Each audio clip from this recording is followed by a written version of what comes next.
الحمد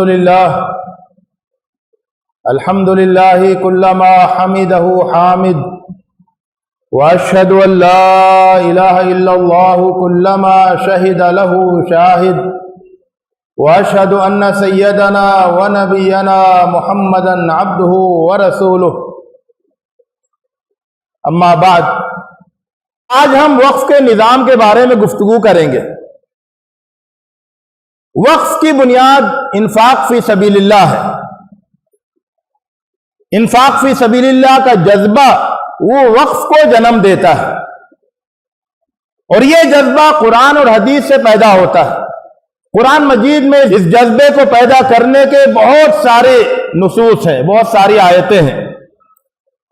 فرمایا کہ بسم اللہ الرحمن الرحیم مثل الذین ينفقون اموالهم فی سبیل اللہ کمثل حبۃ انبتت سبع سنابل فی کل سنبلۃ مئۃ حبۃ واللہ یضاعف لمن یشاء واللہ واسع علیم، کہ جو لوگ اللہ کے راستے میں اپنے مال خرچ کرتے ہیں ان کی مثال ایسی ہے کہ جیسے ایک دانہ ہو اور اس دانے میں سے 7 کوپلیں نکلیں اور اس میں سے ہر کوپل میں 100 دانے ہوں، یعنی 700۔ اور اللہ تعالیٰ جس کے لیے چاہتا ہے کئی گنا کرتا ہے، اور اللہ کے ہاں بڑی کشادگی ہے، اور اللہ علم والا ہے، اللہ سب کچھ جانتا ہے۔ تو غیر معمولی جذبہ انفاق پیدا کرنے والی آیت ہے یہ، کہ 1 درہم، 1 دینار، 1 روپیہ وہ کتنا زیادہ بڑھ چڑھ کر ملتا ہے۔ اس کے بعد پھر ایک حدیث میں آپ کے سامنے پیش کرتا ہوں جو وقف کی بنیاد ہے، جس میں صدقہ جاریہ کا تصور دیا گیا ہے، کہ آدمی کی خواہش یہ ہوتی ہے کہ وہ جو صدقہ کرے تو اس کی برکتیں، اس کا سلسلہ لمبی مدت تک چلتا رہے۔ اس جذبے کو نشو و نما دینے والی حدیث آپ کے سامنے پیش ہے کہ اللہ کے رسول صلی اللہ علیہ وسلم نے فرمایا ان مما يلحق المؤمن من عمله وحسناته بعد موته، کہ ایک مومن کو اس کی موت کے بعد اس کے جو اعمال، اس کی جو نیکیاں پہنچتے ہیں، جن کا فیض اسے حاصل ہوتا ہے، وہ یہ ہے۔ فرمایا علما علمہ ونشرہ، کوئی علم وہ لوگوں کو سکھائے اور پھیلائے تو علم کا ایک سلسلہ جاری ہو جائے گا۔ او ولدا صالحا ترکہ، نیک اولاد وہ اپنے پیچھے چھوڑے تو نیکی کا ایک سلسلہ جاری ہوگا، نیکی اور آگے پھیلے گی۔ او مصحفا ورثہ، قرآن کا ایک نسخہ وہ اپنے پیچھے چھوڑے تو پھر اس سے اور نسخے تیار ہوں گے۔ اس زمانے میں نسخے سے نسخے تیار ہوتے تھے۔ او مسجدن بناؤ، ایک مسجد کی تعمیر کر دے، وہ قیامت تک مسجد رہے گی۔ او بیتا لابن السبیل، مسافروں کے لیے وہ ایک مسافر خانہ، ایک گھر بنا دے۔ او نہرن اجراہ، یا ایک نہر جاری کر دے، لوگوں کے پانی پینے کا اور مویشیوں کو پلانے کا اور کھیتوں کو سیراب کرنے کا انتظام ہو جائے گا۔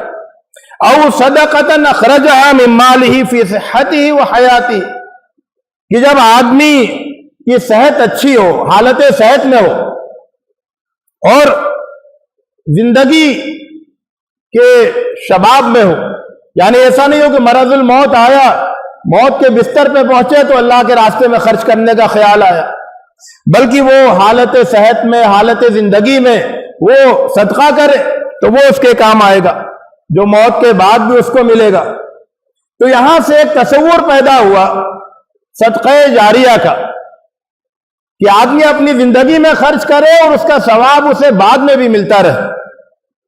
تو پھر لوگوں کے دل میں جذبہ پیدا ہونا فطری بات تھی۔ تو اللہ کے رسول صلی اللہ علیہ وسلم ہی کے زمانے میں یہ جذبہ بہت ابھر کر سامنے آیا صحابہ کے ذریعے سے۔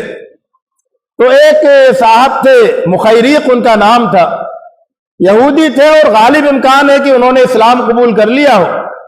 جنگ احد میں وہ شامل تھے، اللہ کے رسول صلی اللہ علیہ وسلم کے ساتھ. تو انہوں نے یہ کہا تھا اللہ کے رسول صلی اللہ علیہ وسلم سے کہ اگر میں اس معرکے میں کام آ جاؤں تو میرے 6 باغ باؤنڈری سے گھرے ہوئے وہ آپ کے لیے ہیں.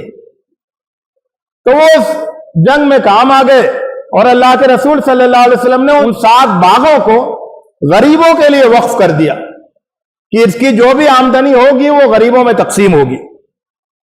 اسی طرح سے حضرت عثمان رضی اللہ تعالیٰ عنہ کا واقعہ ہے کہ اللہ کے رسول صلی اللہ علیہ وسلم نے ایک مرتبہ یہ دیکھا مدینے میں کہ ایک روما نام کا ایک کنواں ہے، بیر روما اس کو کہتے ہیں، اس کا پانی ٹھنڈا ہے، اس کا پانی میٹھا ہے. عام طور سے کنووں کا پانی میٹھا نہیں تھا، اس ایک کنواں کا پانی اچھا اور میٹھا تھا، لیکن وہ کنواں کسی یہودی کی ملکیت میں تھا. تو اللہ کے رسول صلی اللہ علیہ وسلم نے فرمایا کہ کون اسے خریدے گا اور خرید کر اس طرح کر دے گا کہ وہ بھی اس سے پانی نکالے اور دوسرے مسلمان بھی اس سے پانی نکالے. تو حضرت عثمان رضی اللہ تعالیٰ عنہ آگے بڑھے اور انہوں نے اسے خریدا اور خریدنے کے بعد اسے مسلمانوں کے لیے وقف کر دیا کہ اب اس میں سے سب لوگ پانی نکالیں، پانی اس کا بکے گا نہیں، فری سب لوگ نکالیں اور پئیں. اسی طرح حضرت عمر رضی اللہ تعالیٰ عنہ خیبر کی جنگ فتح کے بعد آئے اللہ کے رسول صلی اللہ علیہ وسلم کے پاس اور فرمایا کہ مجھے خیبر کے فتح کے نتیجے میں جو وہاں کی زمینیں تقسیم ہوئی ہیں تو مجھے جو زمین ملی ہے وہ میری ساری جائیداد میں سب سے بہترین وہی ہے، اور میں چاہتا ہوں کہ آپ بتائیے میں اس کا کیا کروں، اس کا کوئی اچھا استعمال کرنا چاہتا ہوں. سب سے اچھی پراپرٹی میری وہی ہے، پرائم، موسٹ پرائم. تو اللہ کے رسول صلی اللہ علیہ وسلم نے فرمایا کہ اس کو ایسا کرو کہ اگر چاہو تو اس کو وقف کر دو، اس طرح سے وقف کرو کہ وہ خود تو مطلب وہ وقف ہو جائے اور اس کا جو فائدہ ہے وہ لوگوں کو پہنچتا رہے. تو اس طرح سے حضرت عمر رضی اللہ تعالیٰ عنہ کو یہ تجویز یا یہ مشورہ بہت اچھا لگا اور آپ نے اس کو صدقے کی نیت سے وقف کر دیا اور یہ شرط رکھی کہ اسے نہ بیچا جائے گا، نہ خریدا جائے گا، نہ وہ کسی کی وراثت میں آئے گی، نہ وہ کسی کو ہبہ کی جا سکے گی، اور اس کے بعد اس کی جو آمدنی ہوگی وہ غریبوں میں تقسیم ہوگی، رشتہ داروں میں تقسیم ہوگی، اس سے غلاموں کو آزاد کرایا جائے گا، اس سے راہ خدا میں اس کو خرچ کیا جائے گا، مسافروں پر خرچ کیا جائے گا، مہمانوں کی مہمان نوازی میں وہ کام آئے گی، اور جو اس کا ذمہ دار ہوگا تو وہ اس میں سے وہ بھی معروف طریقے سے مناسب طریقے سے وہ بھی اس سے فائدہ اٹھا سکتا ہے اور اپنے دوستوں کو بھی کچھ فائدہ پہنچا سکتا ہے، اس طرح سے کہ اس سے دولت حاصل کرنا مقصد نہیں ہو، بس یہ کہ کچھ فائدہ ہو جائے. یہ سب انہوں نے اختیارات دیے اور اس طرح سے ایک وقف کا ایک پورا خاکہ جو ہے وہ پیش کر دیا. حضرت عمر رضی اللہ تعالیٰ عنہ نے جو بیان اس موقع پر درج کرایا ہے وہ وقف کا ایک پورا نظام، پورا ایک خاکہ پیش کرتا ہے. پھر یہ سلسلہ بڑھتا رہا اور بڑے بڑے صحابہ نے اور بہت زیادہ لوگوں نے اپنے بہترین مال، اپنی بہترین پراپرٹیز، بہترین جائیدادیں وہ انہوں نے وقف کی، اور مقصد یہی تھا کہ وہ وقف ہو جائے گی، اس کو محفوظ رہے گی، بیچی نہیں جائے گی، اس میں کوئی اس کو ختم نہیں کرے گا، اور اس سے جو آمدنی ہوگی اس سے سماج کی جو بہت ساری ضرورتیں ہیں وہ پوری کی جائیں گی. تو وقف کی روح یہ ہے. وقف کا جو نظام ہے وہ بڑا ایک انوکھا نظام ہے. اس کی کچھ خصوصیات میں آپ کے سامنے پیش کروں گا کہ یہ ایک سسٹینیبل نظام ہے، یعنی باقی رہنے والا. اگر آپ نے اسی طرح سے نقد تقسیم کر دیا تو ظاہر ہے کہ وہ خرچ ہو جائے گا، لیکن جب آپ کوئی پراپرٹی وقف کر دیتے ہیں تو پھر وہ باقی رہتی ہے اور وہ مسلسل لوگوں کو فائدہ پہنچاتی ہے. ملک کے حالات اچھے ہوں، خراب ہوں، حکومتیں بدلتی رہیں اور کبھی قحط سالی ہو، کبھی معاشی حالت اچھی ہو یا خراب ہو، اس سے قطع نظر وقف کی جائیدادوں سے حاصل ہونے والی آمدنی وہ لوگوں کو فیض پہنچاتی رہے گی. یہ حکومتوں کے جو فنڈ ہیں ان سے زیادہ سسٹینیبل ہے، کیونکہ حکومتوں کے حالات بدلتے رہتے ہیں، ان کی ترجیحات بدلتی رہتی ہیں۔ اسی طرح سے جو عوام کے اوپر جو چیز ڈیپینڈ کرتی ہے وہ بھی اتنی سسٹینیبل نہیں ہوتی ہے، کیونکہ ان کے بھی حالات تبدیل ہوتے ہیں۔ لیکن یہ ایک بہت ہی سسٹینیبل نظام ہوتا ہے، بہت ہی پائیدار نظام ہوتا ہے کہ اس میں مسلسل حالات سے قطع نظر مسلسل اس سے لوگوں کو فائدہ پہنچتا رہے گا۔ تو یہ ایک اس کا فائدہ ہے۔ دوسرا، یہ مسلسل اس میں نشو و نما ہوتی ہے، ایور گروئنگ، کہ یہ اس میں اس کی قیمت میں، اس کی افادیت میں مستقل اضافہ ہوتا چلا جاتا ہے کہ زمین وقف کی، اس پر 1 منزلہ عمارت بنی، پھر آگے اس کی آمدنی سے 2 منزلہ بن گئی، 3 منزلہ بن گئی، اور وہ لوگوں کے لیے زیادہ سے زیادہ مفید ہوتی رہی۔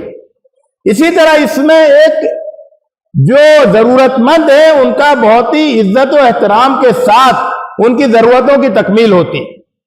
یعنی جب لوگ صدقہ کرتے ہیں تو ان کے اوپر منحصر ہوتا ہے کہ وہ کس کو دیتے ہیں، اور جو مانگنے جاتا ہے ظاہر ہے کہ وہ اپنی عزت کو پر ایک طرح سے سمجھوتا کر کے جاتا ہے مانگنے کے لیے، لیکن یہ تو انہی کا حق ہوتا ہے، یہ انہی کا حق ہوتا ہے، وہ ایک حقدار کی حیثیت سے پہنچتے ہیں کہ بھئی یہ میرا رائٹ ہے، میں اس کا بینیفیشیری ہوں، قانونی اس کا بینیفیشیری ہوں۔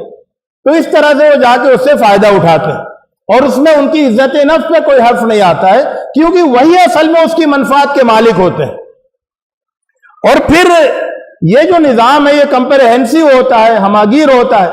عام طور سے جب لوگ صدقہ کرتے ہیں تو وہ دیکھتے ہیں کچھ خاص ضرورتوں کو دیکھتے ہیں، لیکن یہ جو وقف کا نظام ہے وہ سماج کی ساری ضرورتوں کو دیکھتا ہے، یہاں تک کہ وقف کی جو تاریخ ہم پڑھتے ہیں اور وقف کے جو مدیں جن میں وہ وقف کی آمدنی خرچ ہوتی رہی ہے، تو اس میں یہ بھی درج کیا جاتا رہا ہے، یعنی یہ بھی ہمیں ملتا ہے کہ جو شادیاں ہوتی ہیں تو شادیوں میں جو کپڑے دولہا اور دلہن کے ہوتے ہیں وہ وقف کی آمدنی سے دیے جائیں۔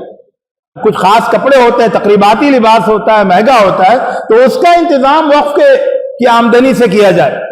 یہ بھی وقف کے یعنی جتنے بھی سوشل رسپانسبلٹی سے متعلق چیزیں ہوتی ہیں اور سوشل انشورنس سے متعلق چیزیں ہوتی ہیں کہ کسی کو کسی طرح کا نقصان پہنچتا ہے تو اس نقصان کی بھرپائی جو ہے وہ وقف کے ذریعے سے ہو۔ نہ صرف یہ کہ غریب بلکہ مالداروں میں سے بھی جب کسی کو کسی خاص قسم کی ضرورت ہو تو وہ اس سے پوری کر دی جائے۔ تو اس طرح سے ایک جامع نظام ہے۔ تو یہ جو وقف کا نظام ہے یہ اسلام کی ایک بہت ہی ایک خوبصورت سوغات ہے جو اللہ تعالیٰ نے انسانوں کو عطا کی ہے۔ وقت کے ساتھ ساتھ آپ دیکھیں گے کہ اس میں اس کی جو انتظامی شکل ہے اس کو بہتر بنایا جاتا رہا۔ جیسے جیسے وقت بڑھتے رہے، جیسے جیسے اسلام پھیلتا رہا، اسلام کی تعلیمات پھیلتی رہیں، اسی طرح لوگوں میں وقف کا جذبہ بھی نشو و نما پاتا رہا، بڑھتا رہا۔ تو اسلام کے ساتھ ساتھ وقف کا رجحان بھی پوری دنیا میں پھیلا، اور جہاں جہاں اسلام پہنچا وہاں وہاں وقف کا ٹرینڈ بھی پہنچا، وقف کی روایت بھی وہاں پہنچی۔ چنانچہ وقف کے اچھے انتظام سے متعلق بہت ساری ترقیاں ہوئی۔ سب سے پہلے وقف کا الگ حکومت کے رجسٹر ہوتے تھے، دیوان ہوتے تھے، اس میں وقف کا الگ رجسٹر بنایا گیا۔ پھر وقف کی نگرانی کا الگ ادارہ قائم کیا گیا، اور وقف سے متعلق پورا ایک قانون تیار کیا گیا، اور اس طرح سے ایک بہت ہی منظم طریقے سے وقف کا پورا ایک نظام وہ پوری دنیا میں قائم ہوا۔ آپ یہ دیکھیں کہ ہندوستان میں وقف کی جو جائیدادیں ہیں جو یہاں کے لوگوں نے وقف کی ہیں وہ بہت زیادہ ہے، بہت زیادہ ہے۔ اعداد و شمار میں آپ کے سامنے پیش نہیں کروں گا، لیکن وہ بہت زیادہ ہے۔ دنیا میں سب سے زیادہ وقف کی جائیدادیں ہندوستان میں ہیں، اور ہندوستان میں بھی وہ دیگر بہت سارے اداروں سے بہت زیادہ ہے۔ یہ الگ بات ہے کہ اس کے بہت سارے حصے پر قبضہ ہو چکا ہے، بہت سارے حصے جو ہیں وہ متنازع ہیں، بہت سارے حصے جو ہے وہ ایک طرح سے ناکارہ بنا دیے گئے ہیں، ان سے آمدنی نہیں ہو رہی ہے، یہ سب چیزیں ہیں۔ لیکن یہ جب مسلمانوں کی مختلف یعنی جہاں جہاں حکومت تھی تو وہاں پر وقف کا نظام وہ بہت ہی عمدہ طریقے سے کام کرتا تھا۔ وقف کے سلسلے میں ابھی جو بل آیا ہے اور جس پر سارے ہی مسلمانوں کو تشویش ہے، اس کے سلسلے میں بھی ہمیں حساس ہونے کی ضرورت ہے، بیدار ہونے کی ضرورت ہے۔ اس بل میں 4-5 بڑی قباحتیں ہیں۔ ہمارے جو اہل نظر لوگ ہیں انہوں نے پوری اس کا تجزیہ کیا ہے اور اسے ڈاکومنٹیڈ کر کے پیش کیا ہے۔ میں یہاں بہت ہی مختصر وقت میں بتاؤں گا کہ اس میں 4-5 بہت بڑی قباحتیں ہیں۔ تو پہلی قباحت جو ہے وہ مذہبی مداخلت کی ہے کہ وہ پراپرٹی جو خالص مسلمانوں کی ہے اور جس کا انتظام صرف مسلمانوں کے ہاتھ میں رہنا چاہیے، اس کی اگرچہ وہ کئی وجوہات کی وجہ سے اس کے انتظام میں مسلمان اور غیر مسلم سبھی اب تک شامل رہے ہیں، اسے اس طرح سے ایسی شکل دی جا رہی ہے کہ جس میں ایسا ہو سکتا ہے کہ وہ پورے طور پر یا بڑے طور پر وہ غیر مسلموں کے ہاتھ میں اس کا پورا انتظام آ جائے۔ تو ایک تو یہ مداخلت ہے، یعنی ادارہ جو ہے وہ مسلمانوں کے ہاتھ سے نکل کر مکمل طور پر غیر مسلموں کے ہاتھ میں آ جائے۔ یعنی اگر 14 بورڈ کے ارکان ہیں تو اس میں سے 4 مسلمان ہوں صرف اور باقی 10 غیر مسلم ہوں۔ دوسری چیز یہ ہے کہ اس کے جو احکام ہیں، مذہبی احکام، اس میں بھی مداخلت کی جا رہی ہے۔ مثال کے طور پر وقف کا ایک حکم یہ ہے کہ جو چیز ایک بار وقف کر دی گئی وہ ہمیشہ کے لیے وقف ہو گئی، تو اس میں تبدیلی کرنے کی کوشش کی جا رہی ہے۔ دوسری جو مداخلت ہے وہ سرکاری مداخلت ہے، اور وہ یہ ہے کہ ہونا یہ چاہیے کہ یہ مسلمانوں کے نمائندہ بورڈ کے زیر انتظام رہے، لیکن اب اس میں بہت زیادہ اختیارات وہ کلکٹر کو دے دیے گئے اور ریاستوں سے زیادہ اختیارات جو ہے وہ مرکز کو دے دیے گئے۔ تو مرکزی حکومت کو اختیارات زیادہ دے کر سینٹرلائز کرنے کی کوشش کی گئی ہے، اور کلکٹر کے ہاتھ میں اختیارات دے کر اسے گویا کہ مسلمانوں کے سے لے کر حکومت، خالص حکومت کے ہاتھوں میں دینے کی کوشش کی گئی ہے۔ تیسری چیز یہ ہے کہ وقف کے کردار کو اور اس کی حیثیت کو کمزور کرنا۔ یعنی ابھی تک یہ تھا کہ وہ بہت ساری قانونی مداخلتوں سے وقف کی جائیدادیں ایگزمپٹڈ ہوتی تھی، مستثنی ہوتی تھی، لیکن ابھی یہ جو نیا بل ہے اس میں وہ ساری چیزیں ختم کرنے کی کوشش کی جا رہی ہے، جس میں جو عام قوانین ہیں وہ وقف کے، حالانکہ وقف کا خصوصی کردار ہے، خصوصی حیثیت ہے، لیکن اس میں بھی مداخلت کے مختلف راستے پیدا ہو جائیں تو اس کا جو وقف کا جو کردار ہے، وقف کا جو ادارہ ہے وہ خود کمزور ہو جائے۔ اور اس میں جو سب سے خطرناک بات ہے وہ ہے کہ یہ جو بل ہے وہ اس بات کا بڑا امکان پیدا کرتا ہے کہ وقف کی بہت ساری جائیدادوں پر حکومت کا قبضہ ہو جائے۔ وہ اس طرح سے کہ یہ کہا گیا ہے کہ جیسے یہ بل منظور ہوگا، قانون بنے گا، خدا نہ کرے ایسا ہو تو 3 مہینے کے اندر رجسٹریشن ہو جانا چاہیے، نہیں ہو سکے تو 6 مہینے کے اندر ہو جائے، اور رجسٹریشن کے لیے ڈاکومنٹ ہونا ضروری ہے جو یہ بتائیں کہ یہ وقف کی پراپرٹی ہے۔ اس کا مطلب یہ ہوا کہ وہ ساری پراپرٹیز جن کے ڈاکومنٹ نہیں ہیں ان کا رجسٹریشن نہیں ہو سکے گا۔ اور دوسرے یہ کہ 3 مہینے 6 مہینے کی مختصر مدت میں اتنی بڑی تعداد کے پراپرٹیز کو انرول کرنا بھی آسان نہیں ہے، اور اگر ہوتا بھی ہے تو سب کے ڈاکومنٹس نہیں ہے، کئی 100 سال پرانے وقف ہیں۔ بہت سے وقف جو ہیں وہ گویا کہ لوگوں نے وصیت کر دی، زبانی وصیت اور وقف ہو گئے، زبانی طور پر کہہ دیا اور وقف ہو گئے۔ تو یہ ساری چیزیں ہیں۔ تو اس میں یہ ہوگا کہ جن اوقاف کی جائیدادوں کے کاغذات موجود نہیں ہیں ان کا رجسٹریشن نہیں ہو پائے گا، اور رجسٹریشن نہیں ہوگا تو پھر حکومت کے قبضے میں چلی جائیں گی۔ یہ بالکل NRC CA کی طرح کا معاملہ ہے کہ جن کے پاس شہریت کے کاغذات نہیں ہوں گے وہ شہری نہیں قرار پائیں گے، شہری نہیں قرار پائیں گے تو پھر ان کو ملک میں باعزت زندگی گزارنے کا حق نہیں ہوگا۔ اسی طرح سے اوقاف کی جائیدادوں کا معاملہ ہے کہ جب ڈاکومنٹ نہیں ہوں گے تو رجسٹریشن نہیں ہوگا، رجسٹریشن نہیں ہوگا تو پھر وقف کی جائیدادیں نہیں مانی جائیں گی۔ یہ ایک بہت بڑا مسئلہ ہے۔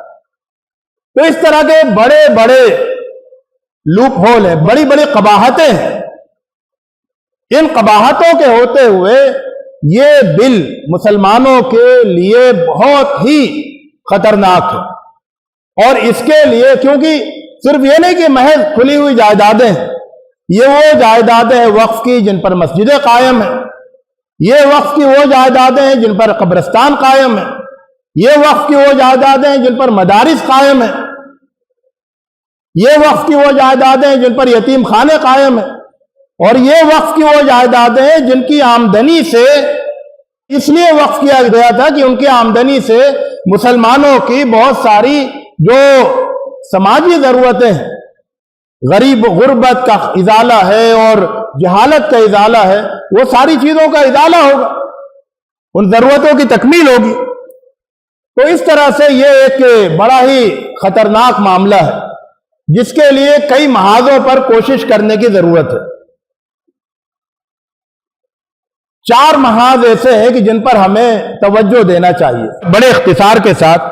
پہلا جو ہے وہ سیاسی محاذ ہے کہ مسلمان اپنے سیاسی وزن، ظاہر ہے کہ جو ایک بڑی تعداد ہے مسلمانوں کی اس ملک میں، اور تعداد کا اپنا ایک سیاسی وزن ہوتا ہے، اس سیاسی وزن کو استعمال کریں اس بل کو رکوانے کے لیے اور وقف کے تحفظ کے لیے۔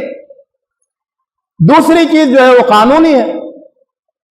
یہ ہمیں نہیں سمجھنا چاہیے کہ اس ملک میں قانونی چارہ جوئی کا کوئی حاصل نہیں ہے، اگرچہ بعض تلخ تجربے ہوتے رہے ہیں، لیکن اس کے باوجود یہ ایک راستہ ہے جس سے ہم اپنے حقوق کے تحفظ کی کوششیں کر سکتے ہیں، اللہ تعالیٰ کے سامنے جواب دے سکتے ہیں کہ ہم نے کوششیں کی، اور آنے والی نسلوں کے سامنے جواب دہ ہو سکتے ہیں، ان کو جواب دے سکتے ہیں کہ ہم نے کوششیں کی۔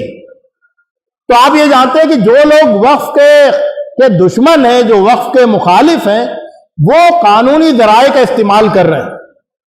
تقریباً 150 کے قریب PIL جو ہے وہ عدالتوں میں جمع ہے وقف کے خلاف۔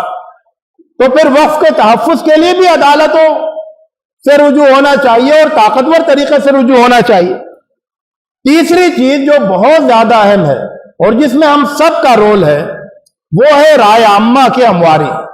رائے عامہ، پبلک اوپینین، مختلف دیگر امور کی طرح سے وقف کے معاملے میں بھی یہ ہو رہا ہے کہ وقف کے سلسلے میں بدگمانیاں پھیلائی جا رہی ہیں، غلط باتیں پھیلائی جا رہی ہیں۔ یہ کہا جا رہا، مثال کے طور پر یہ کہا جا رہا ہے کہ اس ملک میں جو وقف کی اتنی زیادہ جائیدادیں ہیں، یہ اصل میں پہلے جو مسلمان حکومتیں تھی، حکمراں تھے، انہوں نے، مسلم بادشاہوں نے یہ وقف کیا، اور مسلم بادشاہوں نے پبلک پراپرٹی کو وقف کیا اس وقت کی ضرورتوں کے لیے، اور چونکہ وہ پبلک پراپرٹی ہے تو موجودہ حکومت اس پر اختیار رکھتی ہے۔ تو یہ بتانے کی ضرورت ہے کہ وقف وہ پبلک پراپرٹی کا ہوتا ہی نہیں ہے۔ فقہاء نے اس کو وقف غیر صحیح کہا ہے۔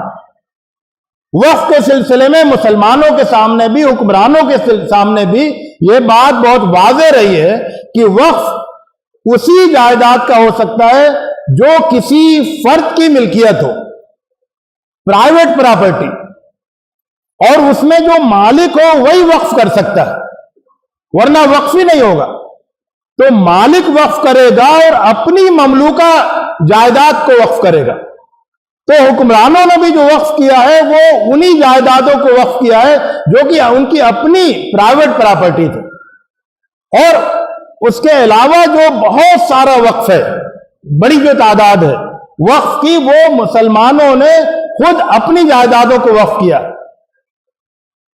تو یہ کہنا بالکل غلط ہے کہ یہ بادشاہوں نے پبلک پراپرٹی کو وقف کیا ہے۔ یہ مسلمانوں نے اپنی ذاتی جائیدادوں کو وقف کیا. تو ایسے بہت سارے پروپیگنڈے. یہ بھی پروپیگنڈا ہے کہ مسلمانوں نے دوسری جائیدادوں پر قبضہ کر کے ان کو وقف کیا. اس کو بھی رد کرنے کی ضرورت ہے کہ وقف یہ ہو ہی نہیں سکتا ہے. مسلمان ایسی چیزوں کو وقف کرنے کے شرعاً مجاز ہی نہیں ہے. تو اس طرح سے رائے عامہ کو ہموار کرنا ضروری ہے. وقف کی جو شرعی حیثیت ہے، وقف کے جو شرطیں ہیں، وقف کی جو روشن تاریخ ہے، وقف کا جو سماج کی تعمیر و ترقی میں جو رول ہے، ان پر آپ لوگ لکھیں. سوشل میڈیا میں لکھیں، پرنٹ میڈیا میں لکھیں. جہاں تک آپ کی آواز پہنچ سکتی ہے وہاں تک پہنچائیں. غرض یہ کہ وقف کے سلسلے میں جو بھی غلط پروپیگنڈا ہو رہا ہے اس کا جواب دینے میں ہم سب کو اپنا اپنا رول ادا کرنا چاہیے. اور آخری چیز جو ہے، چوتھی چیز، وہ ہے کہ ہم اپنی ذمہ داری ادا کریں. ایک حکومت کی ذمہ داری ہے کہ وہ وقف کی حفاظت کرے. یہ حکومت کی ذمہ داری ہے. حکومت کی ذمہ داری ہے کہ وہ سب لوگوں کی، ان کی ملکیتوں کی حفاظت کرے. حکومت ہوتی ہے اسی لیے. حکومت اور کس کام کے لیے ہوتی ہے؟ اسی لیے ہوتی ہے کہ وہ عوام کو تحفظ ادا کرے، ان کے جان کی، ان کے مال کی حفاظت کرے. تو حکومت کا یہ کام ہے کہ وہ عام شہریوں کی جائیدادوں کی بھی حفاظت کرے اور وہ وقف کی جائیدادوں کی بھی حفاظت کرے. حفاظت والا رول اس کو ادا کرنا چاہیے، اس کے آگے نہیں. اسی طرح سے مسلمانوں کی اپنی بھی ذمہ داری ہے کہ وہ وقف کی حفاظت میں وہ جو رول ادا کر سکتے وہ کرے. ظاہر ہے کہ میری اپنی جائیداد پر اگر کوئی دست درازی کرے گا تو میں حکومت پر بھروسہ نہیں کروں گا، میں اپنے طور پر بھی حفاظت کروں گا اور حفاظت کے جو دستوری ذرائع ہیں وہ سارے استعمال کروں گا. اسی طرح سے وقف کی جائیداد کے سلسلے میں بھی مسلمانوں کو اپنے طور پر پوری کوشش کرنی چاہیے. مسلمانوں میں وقف والنٹیئرز ہونے چاہیے بڑے پیمانے پر. وقف والنٹیئرز کی ایک پوری تحریک برپا ہو جائے. ہر علاقے میں ایک گروپ بنے وقف والنٹیئرز کا، جو یہ دیکھیں کہ وقف کی کون کون سی زمینیں ہیں جن پر دوسروں کا قبضہ ہے، وقف کی وہ کون کون سی زمینیں ہیں جن کا غلط استعمال ہو رہا ہے، وقف کی وہ کون کون سی ضرورتیں ہیں جن پر غیر قانونی طریقے سے لوگ بیٹھے ہوئے ہیں.